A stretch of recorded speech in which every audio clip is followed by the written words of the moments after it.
पहला क्वेश्चन है कि पेड़ से पत्ता गिरा। इस वाक्य में ये जो से है, से घिरा हुआ है छोटी कोष्ठ से, किस कारक की विभक्ति है से? तो देखिए ऑप्शन में दिया है कर्ता कारक, करण कारक, कर्म कारक, अपादान कारक। तो पहले हम इसका आंसर बता देते हैं, उसके बाद इसके साथ जो एक्स्ट्रा फैक्ट होंगे उसे बताएंगे।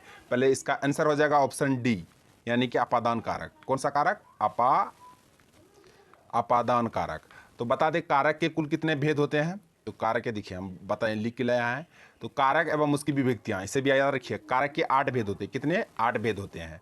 कर्ता कारक, कर्म कारक, करण कारक, संप्रदान कारक, अपादान कारक, संबंध कारक, अधिकरण कारक, संबोधन कारक। इस सबका चिन्ह भी याद रखिए। कर्ता ने कर्म को, कर्म से, संप्रदान को के लिए, अपादान से, अधिकरण, संबंध का के की, अधिकरण में, पर, संबोधन हे, अजी, अहो, अरे, ये सभी कारक है और उसके विभक्तियां हैं, चिन्ह है, इसको याद रखिएगा। अब यहाँ देखिए कंफ्यूज कहाँ होता है मतलब विद्यार्थी सब, यहाँ पे देखिए करण का चिन्ह भी से है, उसके बाद यहाँ अपादान का भी चिन्ह से है। अभी दोनों को हम डिटेल मतलब अच्छी तरह से बता देते हैं, आप लोग समझिए। अगर जब कोई बिछड़ेगा, कोई भी चीज़ जब एक दूसरे से बिछड़ेगा तो वहाँ पे अपादान कारक, कौन सा? अपादान कारक।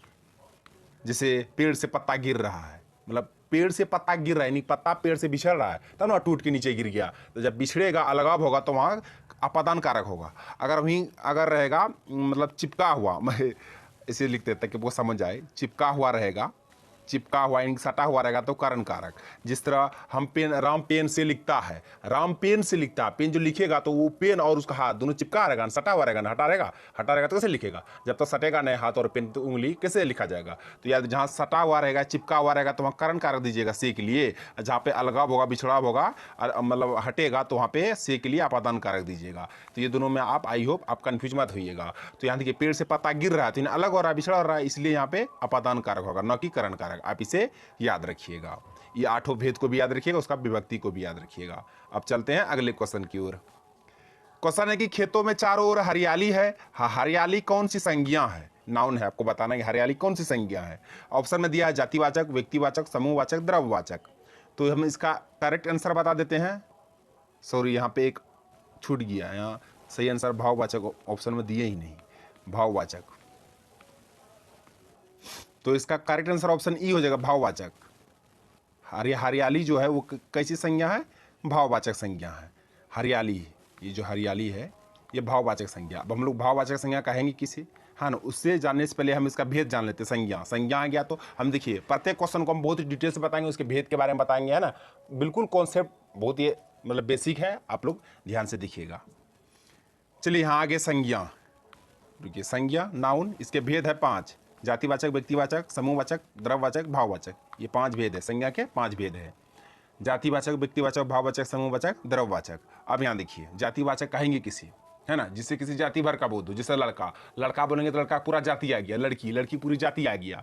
जिसे किसी खास व्यक्ति या मतलब जो व्यक्तिवाचक संज्ञा जो होते हैं, जिसमें से किसी खास व्यक्ति स्थान का बोध हो, उसे व्यक्तिवाचक। जिस तरह अगर हम लिखते हैं, मान के चलिए अगर हम यहाँ पे लिखते हैं लड़का, तो ये लड़का हो गया जातिवाचक, तो पूरा लड़का पूरा जाति आ गया। लड़का में अगर लिख देंगे, राम कह देंगे, तब ये व्यक्ति हो जाएगा, है ना, नाम ले लिए उसका, तो व्यक्तिवाचक हो जाएगा। लड़का बोलेंगे तो जाति हो जाएगा। उसी तरह अगर लड़की बोलेंगे तो जाति हो जाएगा। अगर लड़की में कोई नाम लिख देंगे, मिलन, सिमरन, सीता, गीता, रीना, तो वो व्यक्ति हो जाएगा। आप इसे याद रखिए। और जो दुनिया में केवल एक ही है, जैसे पृथ्वी, सूर्य, चांद, ये केवल व्यक्तिवाचक होंगे, इसे भी आप याद रखिएगा। तो ये 5 भेद है जाति के, 5 को याद रखिएगा। और क्वेश्चन में क्या कह रहा था? हरियाली इसका आंसर भाववाचक होगा। भाववाचक क्यों होगा? देखिए भाववाचक को समझिए, भाववाचक कहते किसको है? जिससे किसी व्यक्ति या पदार्थ के गुण, भाव, दशाओं इत्यादि का बोध हो तो उसे भाववाचक कहेंगे। तो यहाँ पे देखिए यहाँ गुण का बोध हो रहा है, चारों ओर क्या है? हरियाली है। तो यहाँ पे जातिवाचक होगा या नहीं होगा? व्यक्ति भी नहीं होगा, समूह भी नहीं होगा, यहाँ भाववाचक होगा। द्रव्यवाचक किसे कहेंगे? जिससे किसी धातु या द्रव्य का बोध हो। जिस तरह देखिए द्रव्यवाचक, हम सबको ही बताएंगे, सिर्फ आप लोग ध्यान से देखते चलिएगा, सब प्रत्येक वीडियो जो हम अपलोड करेंगे।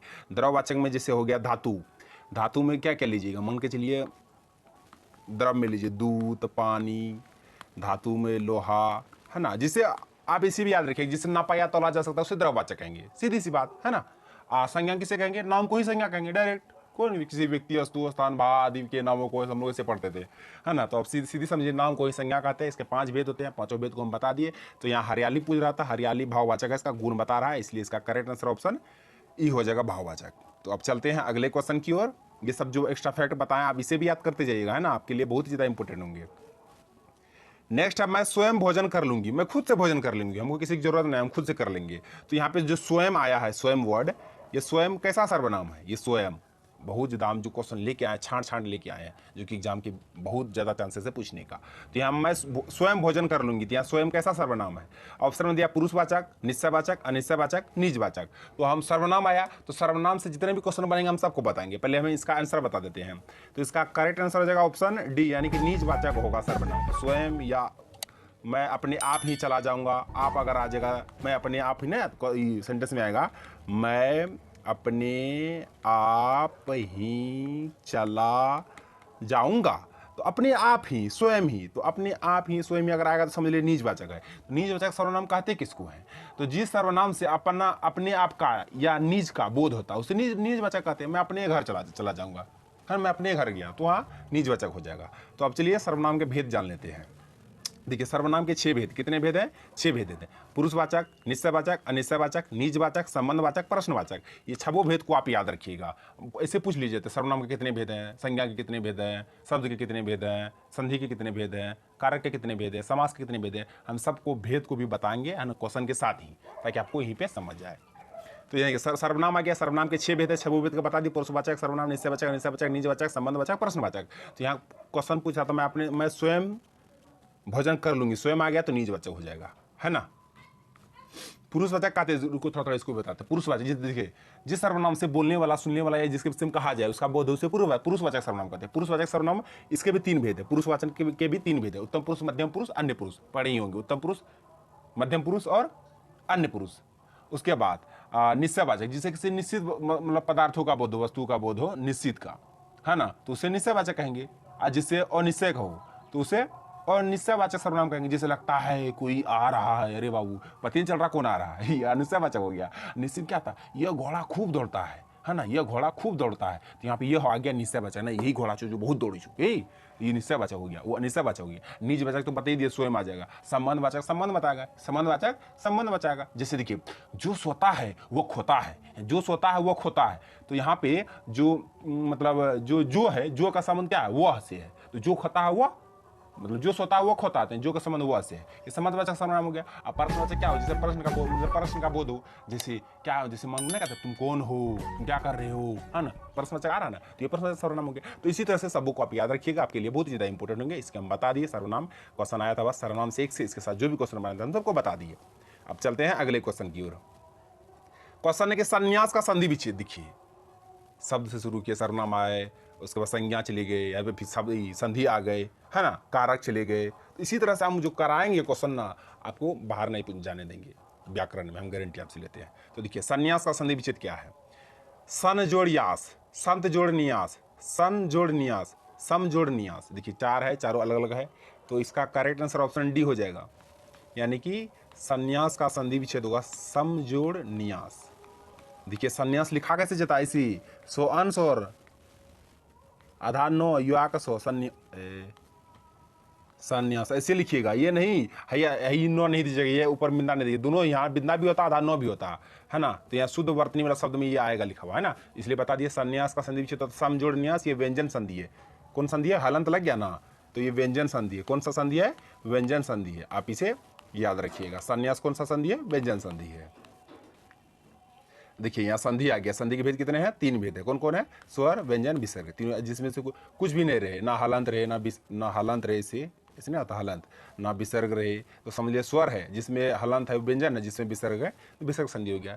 तो ये था फ्रेंड्स जो आपको बता दिए। हाँ एक लास्ट क्वेश्चन इसे भी बता देते हैं कि वैज्ञानिक में कौन सा प्रत्यय है? उपसर्ग प्रत्यय से भी क्वेश्चन पूछता है कि जो शब्द के पहले लगकर उसका अर्थ बदल दे वो उपसर्ग कहलाता है, जो अंत में लगकर उसका अर्थ बदल देता है वह प्रत्यय कहलाता है। तो उसी तरह आपको बताना है कि जो वैज्ञानिक है इसमें कौन सा प्रत्यय लगा हुआ है। तो वैज्ञानिक ऑप्शन में यहाँ देखिए क्या दिया हुआ है, क दिया हुआ है, इक दिया हुआ, हर्षी दीर्घ दोनों का दिया हुआ है, नहर्षी का निक भी दिया हुआ, क्योंकि वैज्ञानिक में लास्ट निक है ना, तो बहुत सारे स्टूडेंट यहाँ कंफ्यूज कर जाते हैं, निक लगा निक लगा देते हैं। नहीं ऐसा कोई बात नहीं। तो बोले वैज्ञानिक जो वर्ड है उसको बोलिए अच्छा से, वैज्ञानिक, निक यानी कि इक बोला जा रहा है ना। तो आप देखिए इक 2 यहाँ भी है, इक यहाँ भी इक है, तो हर्षी वाला इक भी है और दुर्घेय ये वाला भी इक है, आपको मारना है सही से। यहाँ देखिए वैज्ञानिक में जो नौ में हर्षी का है ना, ये नौ में हर्षी का है, तो इसलिए हर्षी हर्षी वाला जो हर्षी ये है वो वाला इक होगा। तो इसका करेक्ट आंसर ऑप्शन बी हो जाएगा, है ना। ये हर्षी का, उसके बाद को ये वाला इक होगा। तो वैज्ञानिक में कौन सा प्रत्यय होगा? इक प्रत्यय, वो भी हर्षी वाला। तो आप इसे याद रखिएगा। तो फ्रेंड्स ये सारे प्रश्न थे जो मैं आपको बता दिया। आई होप वीडियो आपको पसंद आया होगा। यदि आपको वीडियो पसंद आया तो मेरे सॉरी फ्रेंड, देखिए और 2-3 क्वेश्चन है, उसे भी करा देते हैं हम। देखिए आगे नहीं है ना, आगे और टाइप किया हुआ है, देख लीजिए, उसको भी करा देते हैं। क्वेश्चन है कवि में, जो कवि है उसका स्त्रीलिंग क्या होगा? लिंग बदलना है आपको, कवि का स्त्रीलिंग रूप आपको बताना है। तो देखिए ऑप्शन में देखिए सब कवित्री ही दिया हुआ है। ये कवि कवियत्री दिया, यहाँ कवियत्री दिया हुआ है, यहाँ कवियानी दिया हुआ है, कवियाइन दिया हुआ है। तो देखिए इसका आंसर होगा कवियत्री। क व कव यो हर्षी का तर दुर्घी का, कवियत्री, ये वाला कवित्री होगा। इसका करेक्ट आंसर ऑप्शन बी हो जाएगा कवियत्री। कवि का स्त्रीलिंग कवियत्री। लिंग दो तरह का, स्त्रीलिंग और पुल्लिंग। उसके बाद है रूढ़ शब्द है। देखिए रूढ़ शब्द किसे कहेंगे? ऐसे शब्द जिसका खंड किए जाने पर कोई अर्थ ना निकले उसे रूढ़ कहेंगे, है ना। तो आप देखिए यहाँ ऑप्शन में दिया विद्यालय, विद्यालय का खंड होता है ना, विद्या जोड़ आलय, विद्या जोड़ आलय। उसके बाद इसका भी अर्थ निकलता है, आलम मतलब घर, विद्या मतलब विद्या समझ भी करते हैं। अब विद्यार्थी, विद्या जोड़ अर्थी, इसका भी अर्थ निकलता है विद्या जोड़, ये कहाँ से आ जाता है? विद्या जोड़ अर्थी, विद्यार्थी। और उसके बाद संसार, संसार का भी होता है समजोड़ सार, ये कहाँ से आ जाता है? क्योंकि इसको हटाने दीजिए, समजोड़ सार, ये संसार का क्या? लेकिन यहाँ देखिए काम का अर्थ कोई निकल रहा है। अगर काम को तोड़िएगा, का प्लस मो, तो का अलग हो गया, मो अलग हो गया, तो का से कोई अर्थ निकलेगा? मो से कोई अर्थ नहीं निकलेगा, नहीं निकलेगा। तो इसलिए बता दिए कि ऐसे शब्द जिसका खंड किए जाने पर कोई अर्थ ना निकले उसे रूढ़ कहेंगे। तो यहाँ विद्यालय का खंड अगर रहे हैं, विद्यालय का खंड अगर कर रहे हैं तो इसका अर्थ निकल रहा है, विद्यार्थी का भी निकल रहा है, संसार का भी निकल रहा है, लेकिन काम का नहीं निकलेगा। काम में का अलग कीजिएगा, मो को अलग कीजिएगा, तो इसका कोई अर्थ ही नहीं निकलेगा। इसलिए इसका आंसर ऑप्शन सी हो जाएगा काम। तो अब चलते हैं अगले क्वेश्चन की ओर। क्वेश्चन है कि तो से नौ तक किस वर्ण वर्ग में आते हैं? तो से नौ तक के वर्ण किस वर्ग में आते हैं? क वर्ग में आएगा कि च वर्ग में, ट वर्ग की त वर्ग में? देखिए क से लेके अंगों तक रहेगा तो ये क वर्ग में, च से लेके यो तक रहेगा तो च वर्ग में, और ट से लेके मूर्धन्य नौ तक रहेगा तो ट वर्ग में, और तो से लेके दंत नौ तक रहेगा तो वो त वर्ग में आएगा, दंत नौ तक। यहाँ देखिए तो से लेके दंत नौ तक है ना, तो ट वर्ग में आएगा कि त वर्ग में? तो त वर्ग में आएगा। तो त वर्ग वर्ण के अंतर्गत आएंगे। इसका करेक्ट आंसर ऑप्शन डी हो जाएगा त वर्ग। तो वो गोपर रे, तो से लेके नौ तक आएगा तो त वर्ग। तो आप प से लेकर अगर मौ तक रहता तो प वर्ग। तो इस तरह से आप इसको याद कीजिएगा। तो फ्रेंड्स क्वेश्चन बस यहीं तक था। आई होप सारे